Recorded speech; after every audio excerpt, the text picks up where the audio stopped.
ଜୁନୋସଙ୍କର ଆହ୍ୱାନ ସେ ସ୍ୱୀକାର କରିଥିଲେ, କିନ୍ତୁ ସେ ଅନ୍ୟ ଦେଶକୁ ଅନ୍ୟ ଜାଗାକୁ ସେ ପଳାୟନ କରୁଛନ୍ତି। ତାପରେ ଜୁନୋସ ମତ୍ସ୍ୟ ପେଟରେ ବା ମତ୍ସ୍ୟ ପେଟ ମଧ୍ୟରେ ସେ 2-3 ଦିନ ରହି ସେ ସଦାପ୍ରଭୁଙ୍କୁ ମନେ ପକାଇ ଡାକ ପକାଉଛନ୍ତି। ଏଠାରେ ଲେଖା ଅଛି, ତାର ପ୍ରଥମ ଦ୍ୱିତୀୟ ପଦ ମୁଁ ପଠନ କରେ। ଯେତେବେଳେ ଜୁନୋସ ସେଇ ମତ୍ସ୍ୟ ଉଦରରେ ଥାଇ ସଦାପ୍ରଭୁ ଆପଣା ପରମେଶ୍ୱରଙ୍କ ନିକଟରେ ପ୍ରାର୍ଥନା କଲେ, ଆଉ ସେ କହିଲେ, ମୁଁ ଆପଣା ଦୁଃଖ ସକାଶୁ ସଦାପ୍ରଭୁଙ୍କୁ ଡାକିଲି, ତହିଁରେ ସେ ମୋତେ ଉତ୍ତର ଦେଲେ।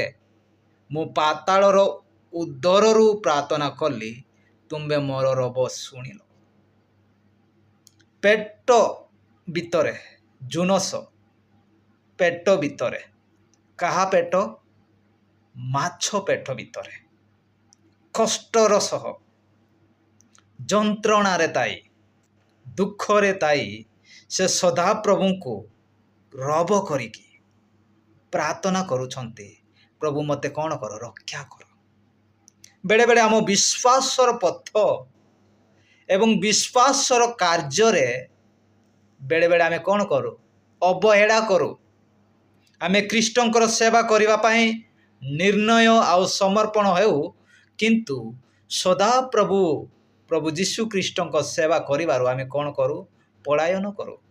ପ୍ରଭୁ ଆମ୍ଭମାନଙ୍କୁ ଆହ୍ୱାନ କରନ୍ତି, ପ୍ରଭୁ ଆମ୍ଭମାନଙ୍କୁ ଡାକନ୍ତି କି ତାହାଙ୍କ ନିକଟରେ ରହି ଆମେ ତାହାଙ୍କ ସେବା କରିବା, କିନ୍ତୁ ଆମେ କ'ଣ କରୁ? ପଳାୟନ କରୁ। 9 ପଦରେ ଲେଖା ଅଛି, ମାତ୍ର ମୁଁ ଧନ୍ୟବାଦ ସହିତ ତୁମ୍ଭ ଉଦ୍ଦେଶ୍ୟରେ ବଳିଦାନ କରିବି।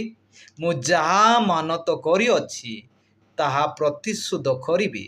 ପରିତ୍ରାଣ ସଦାପ୍ରଭୁଙ୍କ ଠାରୁ ହୁଏ।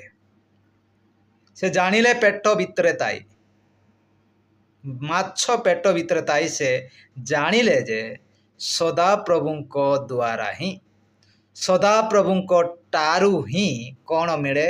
ପରିତ୍ରାଣ ମିଳେ। ପ୍ରଭୁ ଯୀଶୁ ଖ୍ରୀଷ୍ଟଙ୍କ ଦ୍ୱାରା ହିଁ ଆମ୍ଭର ପାପର କ୍ଷମା ହୁଏ ଏବଂ ପାପରୁ ଆମ୍ଭେ କ'ଣ ପାଇବା? ପରିତ୍ରାଣ ପାଇବା। ଏହା ଆମ୍ଭେ ଜାଣିବା ଏବଂ ବିଶ୍ୱାସ କରିବା ଏବଂ ସଦାପ୍ରଭୁ ପ୍ରଭୁ ଯୀଶୁ ଖ୍ରୀଷ୍ଟଙ୍କୁ ଆମେ ଈଶ୍ୱର ରୂପେ ଗ୍ରହଣ କରିବା ଏବଂ ତାଙ୍କ କାର୍ଯ୍ୟ, ତାଙ୍କ ଆଜ୍ଞା ପାଳନ କରିବା ଆମେ ଅତି ଆବଶ୍ୟକ ଅଟେ।